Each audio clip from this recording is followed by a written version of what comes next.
So as they were saying, we've been backpacking through the Southwest and exploring the Southwest for the past 70 days. Primarily backpacking, also floated rivers, and done a road tripping section. And today we're going to tell you some stories of water spiraled through the Southwest. So who are we? We'll get into that a little bit more. But we've been studying desert canyons and rivers primarily. And like to think that we were super fun, cool, and approachable. So for those that aren't familiar, I didn't know the Colorado Plateau before I did this course. I thought we were going to be spending all our time in Colorado, and we barely came into Colorado for just a second. That was a blip experience. But the Colorado Plateau is characterized by the Colorado River that runs through the region, and the plateau sort of describes the area, the four-part region of Colorado, Utah, Arizona. And I'll show you where we've been. So we started in Green River, somewhere in here, and we can hear it. You see the feet. Okay.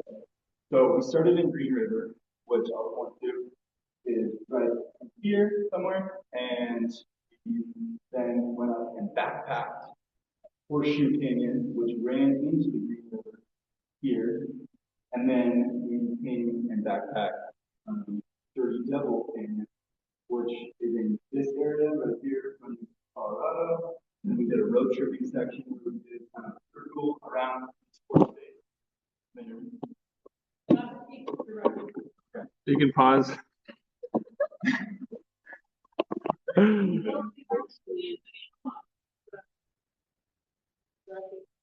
Yeah. All right. We'll just do one person at a time. When it's your time to speak, just get close to the. So as I was saying, we backpacked around this Four Corners region, and we've done this area right here originally, and then we came in here, and then we did a road trip that went around these four states. And this is the Glen Canyon Dam. So this is where they dammed up the Colorado River. There's also the Hoover Dam down in this area, and they've dammed up this river and used that for water resources across. And then we backpacked in Bears National Monument, which is this little triangle, and then we finished with starting in Green River, took canoes down, and we passed our confluence, which is where the canyon and Horseshoe Canyon met, and then took out here, back to where we are now, where we started. And we'll get into that more.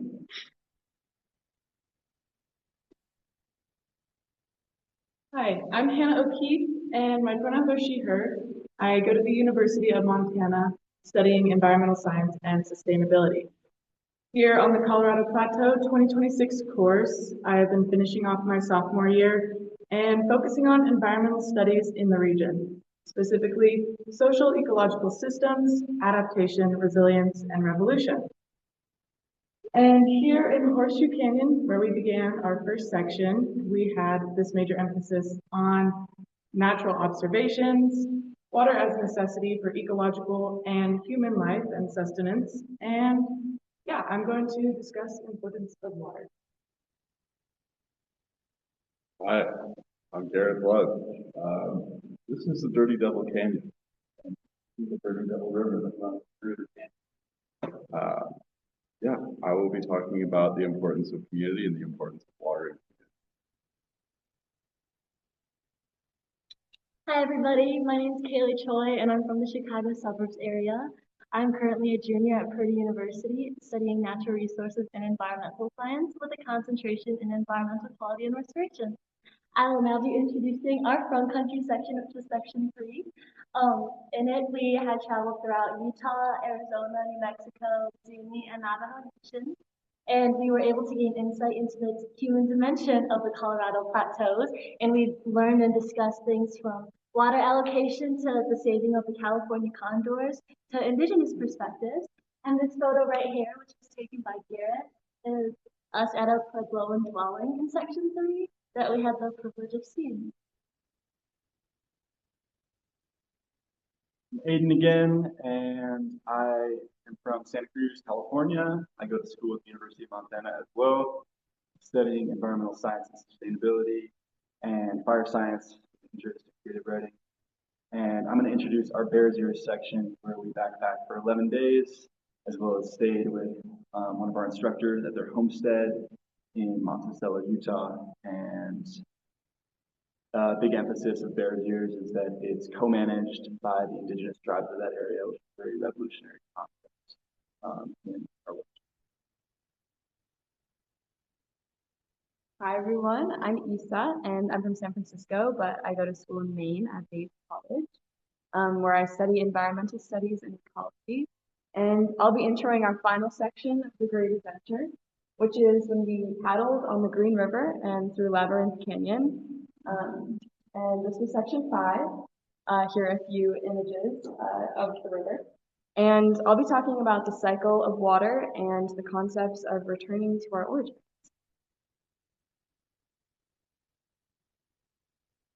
All right, I'm going to start us off at Tom's Flat where this amazing, beautiful photo is taken, where we began our expedition and our course into Horseshoe Canyon. We started in the desert woodlands here, and here we found the beginning of the sensitive ecosystem. This ecosystem is comprised of varying trees, specifically Pinus edulis and Juniperus osteosperma, a common juniper and a common pinus.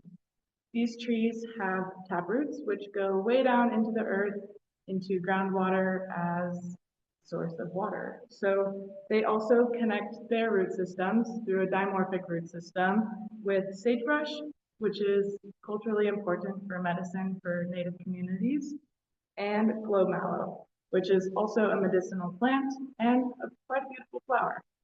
Throughout this journey, my favorite flowering plant has been verbena, and there's also been many invasive species that we have encountered as well, which would include tamarisk, Russian olives, and thistles invading the area and taking up water as it is more scarce because they are drought tolerant. And here, the park of Canyonlands National Park emphasized, don't crack the crust. And what that means is that there are cryptobiotic soils that cover the top layer of the desert. And these cryptobiotic soils are made up of bacteria, microfungi, mosses, and algae. So they take years to form. And these are also very important to the desert ecosystem as they retain water. So they keep water trapped under the soil, and they prohibit erosion in the soil when there's flash floods and different weather extremities as global warming is changing the climate in this area. Here, they also fix nitrogen in the atmosphere and make that available as a biomass in the earth for these root systems. So without these cryptobiotic soils, there would be no ecosystem here. And as we go into the Dirty Devil Canyon, we entered through an ancient sheep trail. And this sheep trail has been used by herders for hundreds of years. This poses a threat on BLM land to these ecosystems as grazers trample these cryptobiotic soils. They also drink a lot of water in the region and lower the water table. So we've noticed along our trip in Horseshoe Canyon through a natural observation that there is less water in Upper Horseshoe and more water in Lower Horseshoe because of the restrictions on grazing in national parks. And then once we got to our first campsite in the canyon, we arrived at the Arroyo Seco, which is a Spanish word for dry wash. And this is an ancient riverbed that was once flowing, and you can see it prominent in the levels of the rock formation known as Kayenta. So here you can see different river channels that have passed through this area, and what once was an abundant river flowing with streams and springs and ephemeral rivers. Here, I'm gonna share a little story of our first night. It was 26 degrees and it was really cold. We woke up in the morning and it was storming and it was just plundering rain. And from my human perspective, this was not good. But for the desert ecosystem, this was amazing and it was wonderful. And as we hiked that morning in the rain to the headwaters of this canyon, we arrived at this alcove following trails of chert. And chert is liquefied silica, which many indigenous communities, Puebloan peoples, would work on in these canyons as tools and to use for sustenance. So we followed this track of history up the dry wash, and we also followed trails of lizards and kangaroo rats, these kangaroo rats which have followed us through our journey and have broken into our food bags and have broken into our kitchen, and their tracks are quite cute, so I'll let them overstep this one. And as we reach the headwaters, we come to this beautiful alcove where the spring is coming down off the walls, and there's mosses and overhanging gardens. And the canyon wren calls. This was signifying our arrival. And the rain went away. It was really beautiful. And we had our first class, and we all put our hands in the spring water and acknowledged the hydrological cycle. So this was significant in our experience as people having 70% water in our body, and then connecting water through groundwater, rivers, and atmospheric water, connecting us to people all over the globe from this desolate place. And as we have this global connection, I remember thinking back to it as we entered the Dirty Devil in section 2, and this note of fluidity and how you can't work against water. And through our trials and error, we could not fight the water, and the quicksand specifically. If you if you're not fluid and you work against the water, it will pull you down. And I think that was a learning lesson as water taught us to also be fluid with each other and work with each other. And then I would also like to note that these waters, also having pools and significant places in the canyon, are known as trahadas, which are generational pools for bighorn sheep. And bighorn sheep are keystone species in this area, as well as endangered species. So right now they go to these same watering holes, and they have passed down information of watering holes through animal behavior for generations, which is parallel to a lot of communities, indigenous communities in this area that share generational information and visit the same sites to harvest, gather, and also find water, as there are 30% of Native communities that do not have water access because of the damming of Glen Canyon Dam and water rights. And then I would like to share this piece, Signifying Water as Life by Natalie Diaz.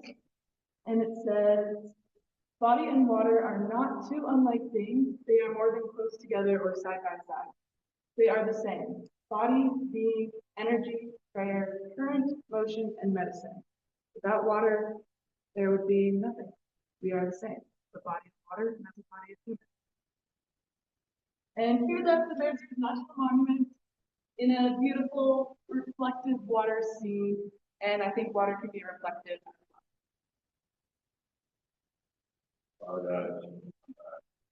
I'm here to talk about collecting water. It's beautiful. I don't know how long it comes across. Got like a beautiful little popple here, kind of like Hannah was talking about with the generational knowledge of bighorn sheep passing on the knowledge of where watering holes are. Our instructors took us to places where they could water all throughout the course, and that kind of became like a pretty big theme, like a big task that we did a lot of collecting water throughout the course. And at first, you know, you drop into the canyon and you're like, okay, here we need water. That's our first thing we need to go do. Go to get water, and there's like, oh my God, there's poop in this water. And you go from realizing like, you know, this kind of gross water to like, this is the water. This is the water that we have to drink. And it's a blessing, honestly. And you learn to drink the water and you learn to appreciate it while we were collecting that water. Personally, I feel like I gained a lot of different perspectives and experience on, you know, what it looks like to find water in a place like this. When we were in Bears Ears National Park, one of our instructors, Eva, was trying to take us to springs and places that potholes have been in the previous years, and those have proceeded further and further up the canyon. And Evan was saying that, you know, if this continues to recede, we're going to find a new route for the next few years, or workers going to have to find new routes. It's just very signifies the drought at the smallest level, where the water trickles out of the canyon falls. Very headwaters of these tributaries that are really the capillaries for the big rivers that run through this watershed. And then when we were in the front country, we would pull up and get water from like a Walmart or a place where you could go to fill up your tanks of water. It was kind of surprising to me. It was something I had never seen before. People filling up jugs of water in wagons and, you know, carts and these huge vessels full of water, not to go camping or to like go on an expedition or to take somewhere, but this is their water. This is their lifeblood. They're lining up, filling up these containers and taking it back to their homes if they don't have running water in their home. And that has provided me with the understanding of how scarce this really is as a resource, and how water kind of creates a community. I was reading a short book by Rob Kimmerer, The Service Berry, and one of the main themes or the things that I took away from that is that all flourishing is mutual. So when an ecosystem is flourishing, we flourish as well. But when we take too much, when we overstep, when we take too much water from that canyon, things around us begin to die and shrivel up. We will follow soon after. An example that I would like to draw is there's an invasive, it's everywhere, cheatgrass. I'm not sure if you're familiar or not. It's this horrible little pointy grass that grows up. Usually the first thing to come back after a fire, fill in all the gaps and spaces, take up all the shade under all the brush, which is, you know, where plants can really thrive out here. And it fills up those spaces, takes all the water, and then all the water is gone, all the cheatgrass dies. And it really affects the ecosystem around it because it creates this tinderbox, you know, that can go up in flames quickly again. We're kind of like that cheatgrass. If we consume all the water in this area, you know, what do we have left? We're a tinderbox. We're ready to collapse. To kind of wrap that thought up, I just want to say that while we're out here in the desert, it's really important to understand, I don't know which part of a watershed, which part of what watershed you're a part of, but understanding the capability or the capacity of the watershed that you're a part of is really just detrimental for long-term inhabitants. Because if you overtake from that place, eventually that city, town, municipality, wherever you are, if you overtake from the water, that place will not last. And that brings me to Glen Canyon Dam. Hi everyone, I'm back. So to continue on with what Garrett was saying, this region's main source of water is Lake Powell. And in recent years, the Glen Canyon Dam has been approaching dead pool. This is when water levels reach record lows, threatening the dam's structural integrity. When I was 17, my family and I visited the Glen Canyon Dam Visitor Center. And let me tell you, when I was 17, I thought dams were so cool after learning about it in this place. It's a source of renewable energy. It doesn't release chemical pollutants. And there's over 90,000 of them in the United States.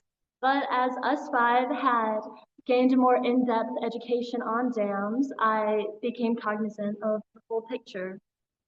Dams disrupt ecological habitats through sediment buildup and erosion, and like I stated previously, it is now reaching dead pool, where water levels in the reservoir are drying out from drought, as well as the overallocation to 7 states.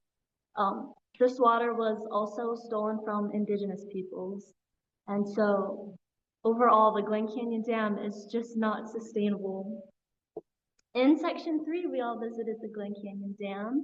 As you guys can see pictured, this was a photo taken by Garrett.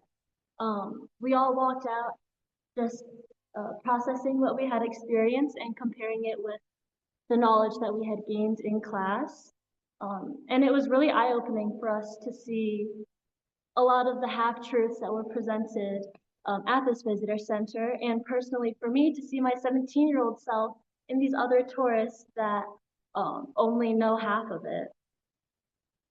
Especially because water crises plagued the West, it was really important for us to experience that out here in the deserts. And like I said previously, I am from the suburbs of Chicago, and I have access to Lake Michigan, which is beautiful and delicious water that I have taken for granted. If I told myself about the water that I would be drinking out here 70 days ago, I would have flipped out. As you guys can see from the images, this was one of our many horrible water sources we had, but I'm still very grateful that we were cooking with. And then on the right side, you guys can see us filtering some water through a bandana before we want to chlorinate it. The first time that we retrieved water in section 1, we approached the little spring that our instructors were leading us to, and lo and behold, there's burro poop in it. If you guys are unfamiliar, a burro is like a donkey. And so I panicked a little bit, but I put faith in my instructors and in these little chlorine tabs, and I threw one in my water. But the next day, I unscrewed my water bottle lid and I looked inside, and inside I saw what we had grown to call little squirmy guys. Basically, they're microscopic worms, super tiny. And on the inside, I panicked, but the whole time I was just thinking, wasn't the chlorine tab supposed to kill this stuff? What if I get a disease? But all of my instructors reassured me it was okay, and so did half of my peers. And so, with courage, with much needed courage, I forced it down and I had swallowed him. I knew that I didn't want to try and pour him out because it wasn't worth the amount of water that I would lose because of how small he was, and water is such a valuable resource here.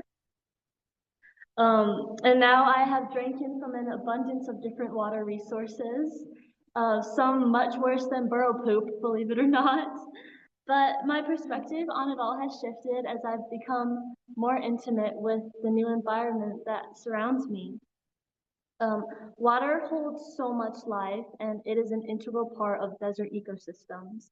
It's needed for wildlife. Water is needed for the biogeochemical cycles for both the abiotic and biotic factors of the West. For the movement of source rocks that create the beautiful canyons that have surrounded us for the past 70 days.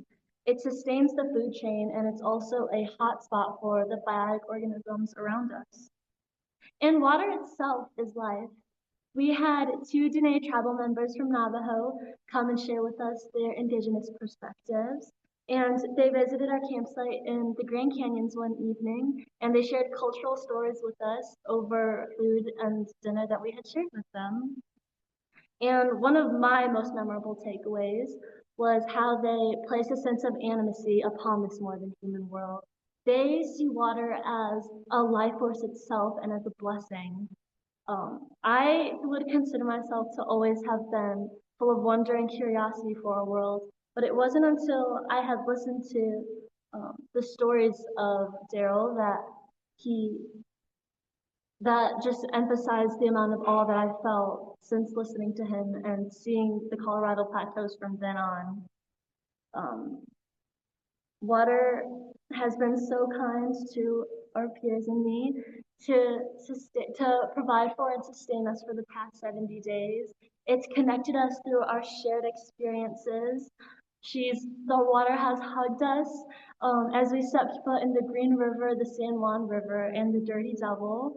And it has been a blessing to watch her sparkle as the sun rays laid upon her just right.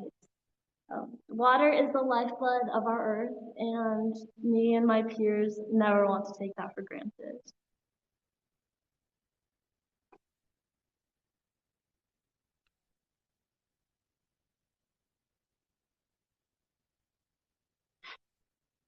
Hi, I'm Aiden again, and I'm going to be talking about water as a force of change, geologically, and with us as a group. So I'm going to be there's been many adventures throughout our trip, and it's been a real leap for all of us to jump into this experience. And throughout it, there's been many times of change and ups and downs. But we've been constantly learning from it and learning from water environment and relationship with. And today I'm going to be talking about a specific adventure early on, Horseshoe Canyon, where we went on a day hike through a slot canyon that jutted off from the main canyon that we were in. And yeah, I'm going to cover that.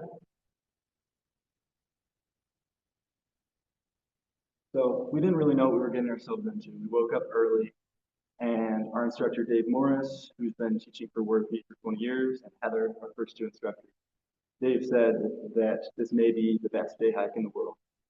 And I was very skeptical about this big claim. But as we went through it, I was more and more inclined to. And we went and did this long roundabout hike where we passed dinosaur footprints right here, and big arches and indigenous pictographs. And this was my first time pretty much seeing any of those in my adult life. It was incredible already. And we kept hiking, and I was wearing a t-shirt, and the sun was beaming down, and I was wishing I brought more water, and our exposure was illustrated very well.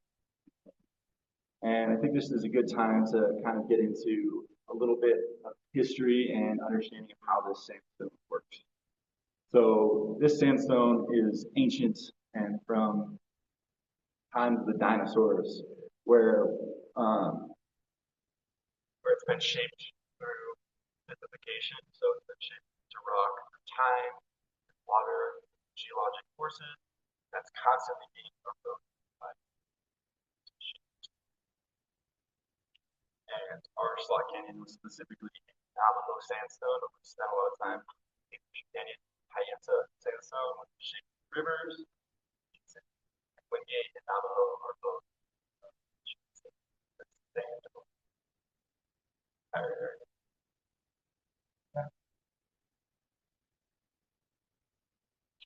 So here is a quick picture of the Slot Canyon. If you're not familiar, as we got there, we were given an option for all of us to go, but no pressure to, because it's definitely a challenging experience to go through something that's tight, constricted.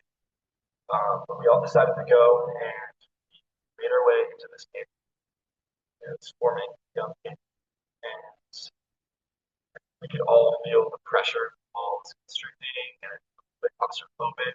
We're all trying to breathe, confident, and just moving slowly. And the canyon walls were so cool, and it felt very, very exposed and present in the place.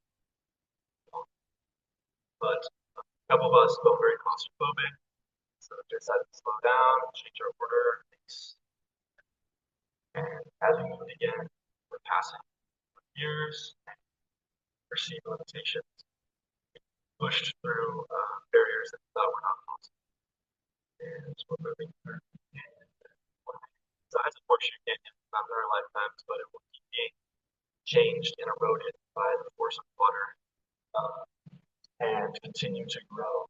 So I think that's a good analogy for us on the script.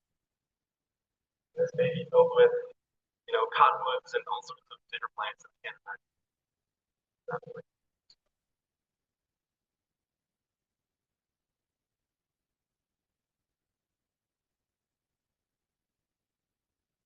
A little bit more here. So here's a Terry Tempest Williams quote that I think really illustrates the idea of change through water and other different things. I think first it's good to acknowledge the awareness that the desert brings with our water, how much we need water to survive as a force of our survival. And so Terry Tempest Williams says, the paradox found in peace and restlessness of the desert, where rock slides, flash flood, and drought are conflict, allows us to embrace hard scrabble truth, change. The process of being broken open, worn down, and reshaped, an uncommon tranquility. Well, our undoing is also unbecoming. I'd come to believe.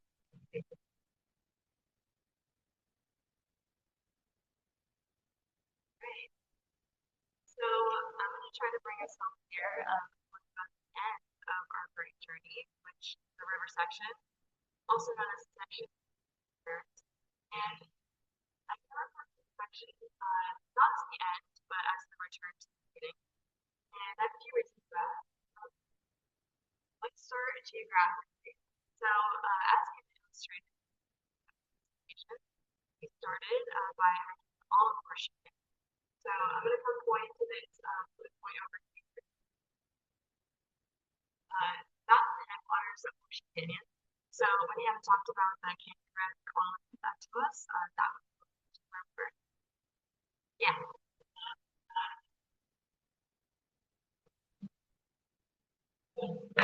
I'll keep talking and we can get a read on how the sounds. You try and get even closer. You can back up. Okay. How's this? How are we now?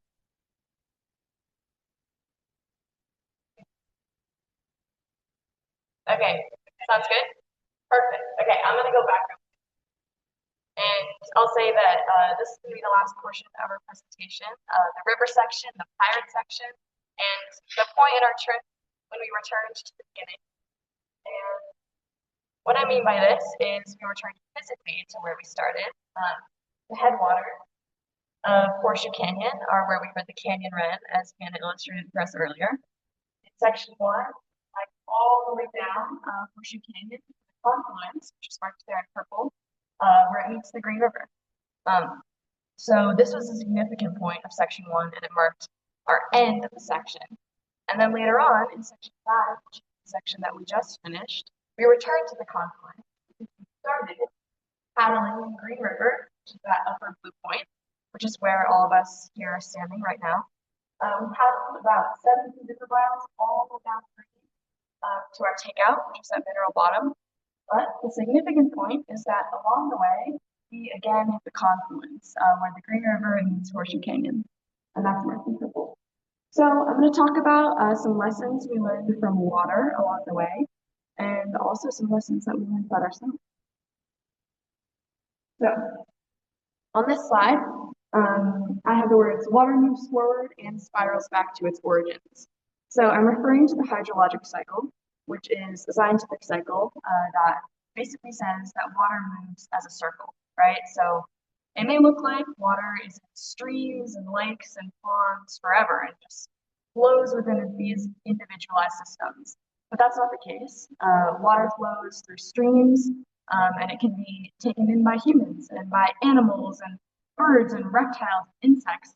And then it becomes something new. It becomes a part of these animal and insect bodies, plant bodies, tree bodies. Then it can evaporate it, and it'll go back into the clouds, and then it can right back down, and it'll come back to where it was, the river, stream, or pond, or lake. And it functions as a circle. But the tricky thing about a circle is that it just goes round and round in the same spot. But that's not what water does. Water moves more like a spiral, because it comes back to its origins. But along the way, water also takes on new forms as it moves through the cycle. So as I said, this can be anything from a hydrologic body that we're familiar with, like a pond or a lake or a stream or a river or an ocean. But it can also be more discrete things, like water inside a berry or inside the leaf of a plant or in the cambium of a tree. Water in a cloud, water in snow. There's water in our bodies. And yeah, water becomes all of these new things as it makes its journey through the hydrologic cycle. And a parallel that I noticed between our group and water is that we physically moved in a similar way, right? I illustrated our map. We moved from the headwaters of Horseshoe down to the confluence. Then we did a big loop around the Colorado Plateau and experienced all of these amazing things that my peers have described. But then we put back in at Green River, paddled down, and made our way back to where we started, at the confluence. And we didn't just do this as machines operating on the landscape, right? We have brains, we have emotions, feelings, and all of these things changed as we made our journey along the way. And a few examples I would say, as a group, we changed, we gelled, We had moments where we loved each other in cycles and then we fought with each other in cycles. And we had beautiful times that we wanted to be together. And we had more difficult times when we wanted space. And all of these things changed and spiraled and built as we spent our 2 months on the Colorado Plateau. I also experienced some individual revelations. I learned that my social battery is a little bit bigger than I thought. I can comfortably spend, maybe not comfortably, I can spend 10 weeks with 4 total strangers and a varying group of instructors and still have stuff to give. I also learned that in 94-degree heat and dehydration and having oatmeal for the 70th morning in a row and all pooping in a communal bucket might sometimes make me someone you might not want to paddle with for 6 hours in a row. But a story that I'd like to tell that will illustrate a little bit of how these emotions have changed us on the Colorado Plateau is having to do with the end of section 1, where, like I said, we went to the confluence of the Horseshoe Canyon and the Green River. And an exercise we did was we wrote ourselves letters to be retrieved when we paddled back down and again came to the confluence. So we're all sitting here on this like rock ledge, and I just finished section 1 and I met all these people who I already thought I was really close with, but I had all these ideas I wanted to write down about how these relationships would change and how I would change and how I wanted the desert to change me and what I wanted to reflect on at the very end. So I wrote all this stuff down and it was all feeling really abstract. But then I looked down from this rocky ledge at the Green River and I imagined myself paddling it with 4 other people, 2 instructors I'd never met. And I imagined how it would feel to have completed 10 weeks on the Colorado Plateau and what lessons I would have wanted to learn and how I would have wanted to feel and how dirty my clothes would be and how matted my hair would be. And I looked down at the river, which I hadn't even touched yet. And I imagined all of us paddling down on the green. And I waved down at myself. And then I put the letter in a bag and I went to the rest of the course. And we spent 2 months doing all of these amazing adventures. And then through a time warp of some Green River entity, we ended up back at the confluence 10 weeks later and collected our letters. And I remember as I was paddling earlier that day, paddling along the green, feeling super hot, I was like, God, where is that place where we wrote the letters? Like, I don't see it. I don't see Horseshoe. Like, every 10 minutes, I was like, I wonder if we're getting closer. But eventually, I looked up at the rock ledge, and I saw the spot where I'd written the letter, and I imagined my past self and all the things that she wanted from this course, and all the ways she wanted to change, and everything that she was thinking about reflecting on. And I thought about all the lessons that I learned that I didn't know I would learn. And I looked back up and I waved at myself and I imagined myself sitting there writing this letter. And I thought about how coming back to the place you came from sometimes can feel like you're taking steps backwards. But if we learn lessons from water, if we learn how to be like water, as some of our instructors have said, maybe we can learn that returning to one's origin can sometimes be also part of a revolution. And it can be the turnaround from that spiral where you continue to move forward instead of looping back on yourself in a circle. So yeah, that's my main takeaway. Now I'd like to invite the group back up, and we can give some special thank yous to all of our wonderful instructors. These instructors have not only been mentors and teachers, but they've also been friends and companions. And their names are Dave, Heather, Carrie, Zach, Ash, Liz, Eva, and Sam and Ashley, who are here with us right now. Thank you. And also, all these people down here, these are our guest speakers. They provided wonderful insights and perspective. Does anybody have any questions for us? Feel free to throw them in the comments.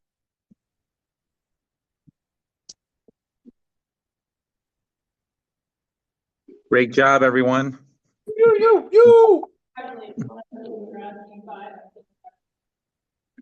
I have a question. What's it feel like to be coming back into society after 2 weeks out there? 2 months out there. What's it feel like coming back into society after 2 months? Yeah. Honestly, I don't feel like I've been back long enough to answer that. But it's a lot. It's a lot. Driving a car was really, really strange. Moving at a totally different pace, a lot quicker, and a lot more people everywhere. Last night we we were trying to sleep in the Green River State Park, and there was these kids on the other side of camp. You know, they were up until 11:30, and they were like just counting to 20, and then I think we're all a little short on sleep tonight, last night. Oh, geez. Yeah. Yeah.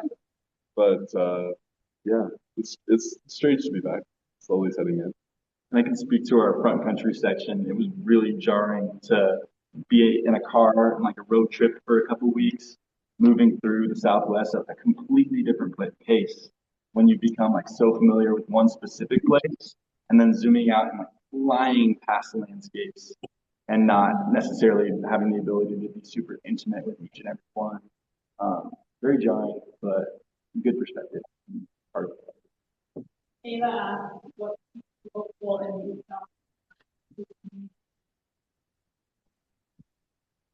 What keeps us hopeful in challenging times was our question. Eva.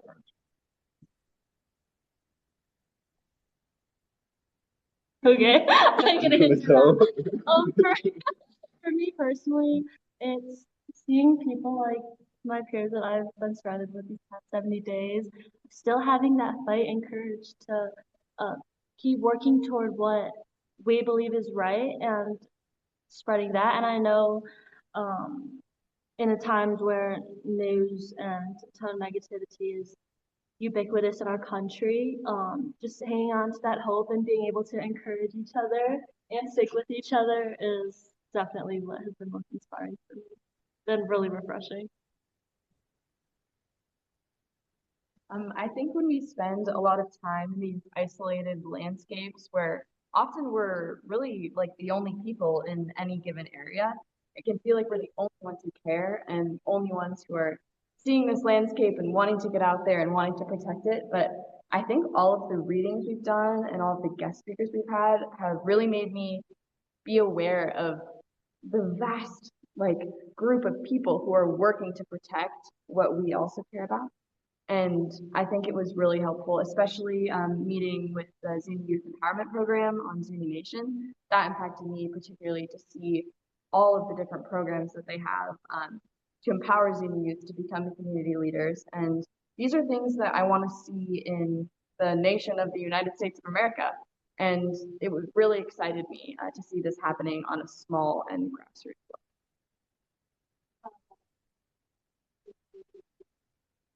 all that camping. Hey, what is the first thing you want to eat? You know. Oh my God. I'm stopping in Salt Lake City and getting 3 double doubles from In-N-Out and a milkshake and maybe another double double. Also, shout out Keely's parents for setting her with some bomb. I cannot wait to go home and have a nice home cooked Chinese meal by my grandma or my parents. Can't wait. Okay, Zach asked, what has this trip made you curious about? The question was, what has this trip made us particularly curious?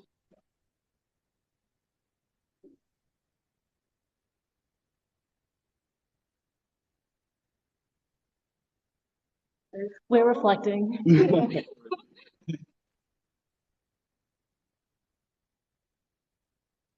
I would say that there's only so much we can know about the people who lived in these landscapes hundreds, if not thousands of years ago.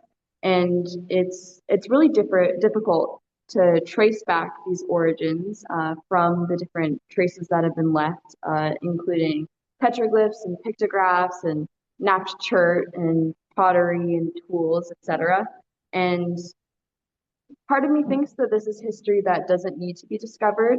Maybe it can be held by the place as part of a history that might not never make it to Western science. But also part of me is really curious about the lifeways of the ancestral Plebone people and people who came before that. So I would definitely say those types of stories.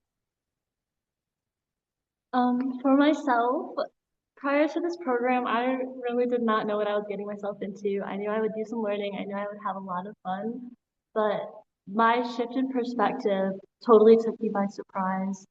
I just genuinely became so fascinated with everything that we were learning from the scientific perspectives to the philosophical ones and everything in between, as well as chatting with my peers and seeing what their perspectives are and their insights. And what I'm most curious on is how this is going to alter my life when I get back home and how I'm going to use information that I've learned.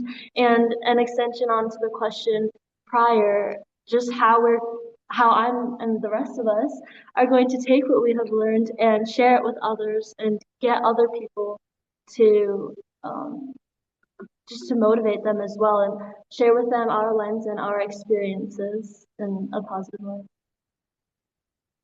How this experience continues to make me curious is reminding me of a quote that my instructor Sam mentioned, in that going back home is not actually going back, but going forward.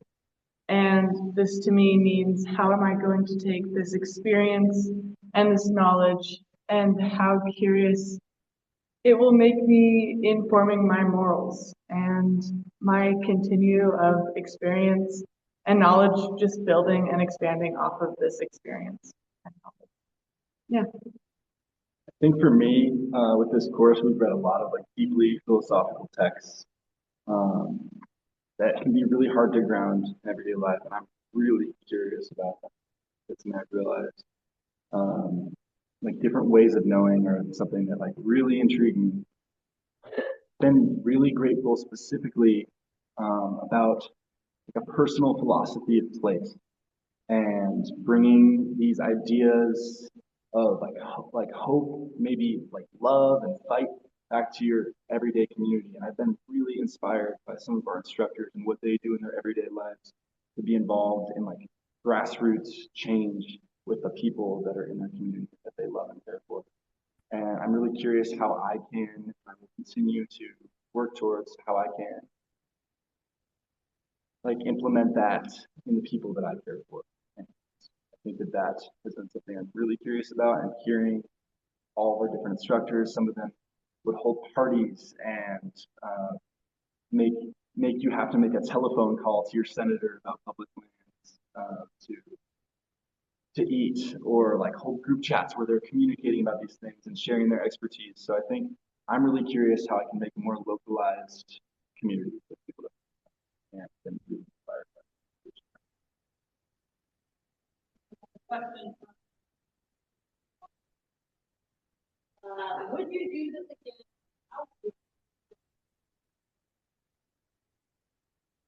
The question was, would you do this again, and how would you do this if you would?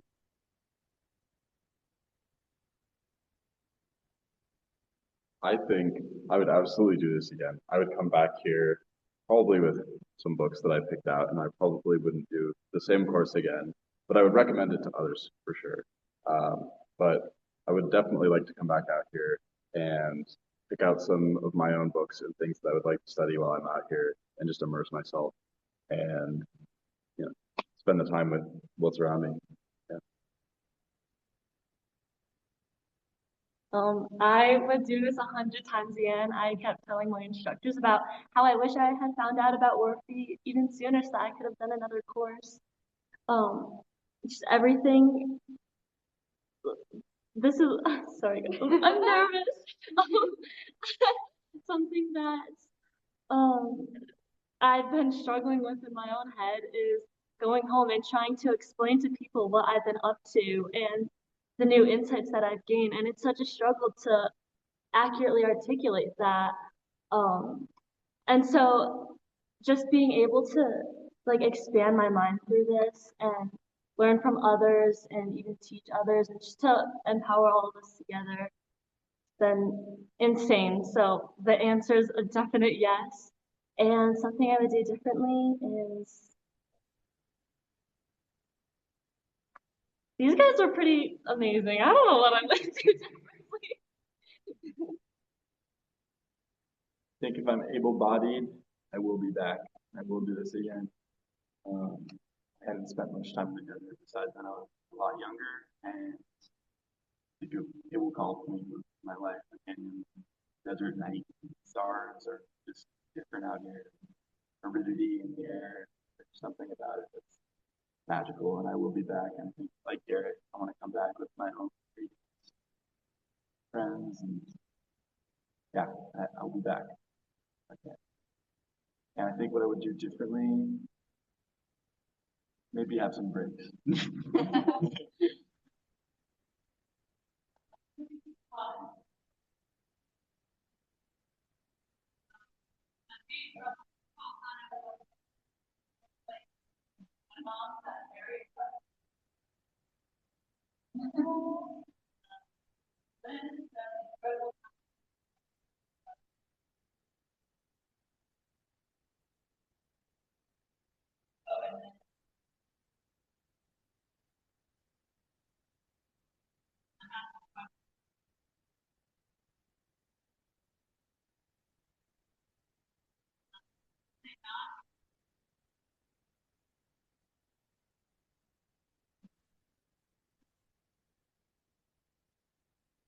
Question was, who is a non-human teacher that learned throughout the course? How do we plan on continuing that stuff? Quicksand. Yeah.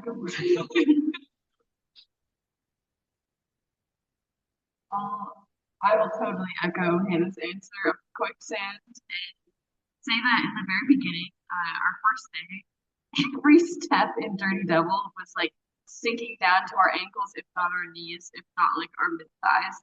And I think something that we all really learned as a group is not only the mechanics of like how to navigate pulling someone out of the quicksand, but also the broader concept of supporting one another, and continuing to look forward and looking back to make sure everyone around you is still charting the course. And I think that that's something that I would love to bring into my own life a little bit more, is focusing less on survival of the individual and more on survival of the group, and how that can not only benefit everyone in the group, but also. So yeah, moving forward through quicksand, I think is certainly a metaphor that can be. I want to throw in that every time you tried to talk to Issa while she was in the quicksand, she would go and you would feel like, not right now. I can't talk.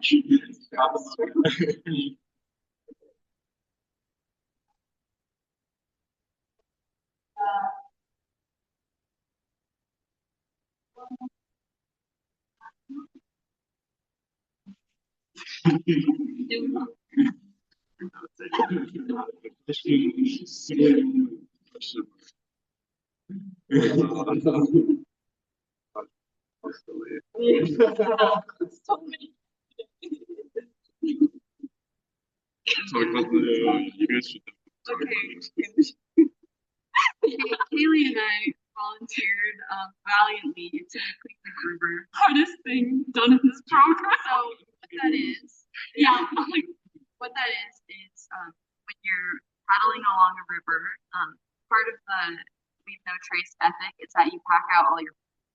And so we had one bucket that we all shared, and every day one lucky canoe would get to paddle with it.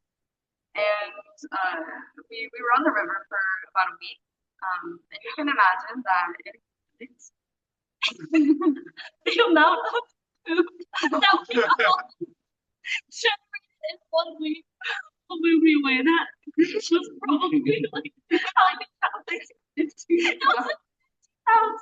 And so it's basically this little compartment in a larger container, and all the food goes into the compartment, and you would open it and do your thing. Flies will be swarming, beetles will be in the group, or ants will be crawling all around. But Issa and I volunteered to clean it.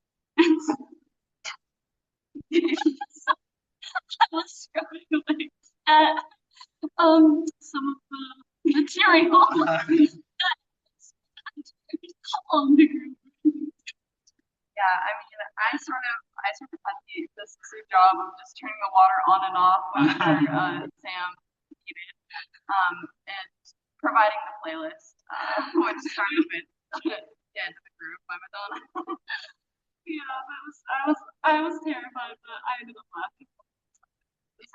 So that was a good one. Got another one. Our lovely cooks, Issa and Garrett, and Dirty Devil Canyon decided to cook lentils. And it looked so like it was presentation just perfect. Garrett's a chef in his own time, sometimes inspiring, does it, works. Anyways, they made a beautiful dish, and it was a little bit hard to chew the lentils at times. And 2 days later, there was a symphony of sound coming from us, specifically me and Garrett. Yeah, and I think I'll leave this one to Keely to tell about her natural observation about the symphony. It's super hot day. The next day after my school, the ground is vibrating apart. Keep going, they were never.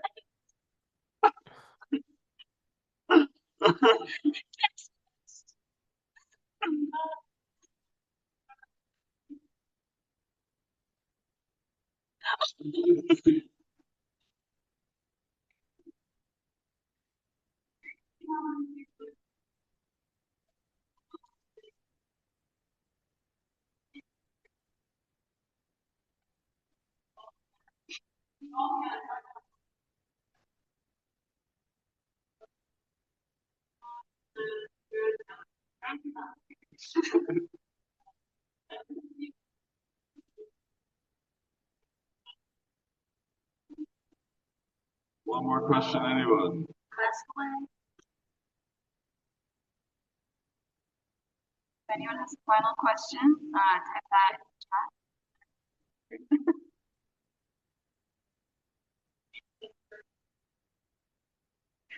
Yeah. Lots of dancing. Lots of dancing.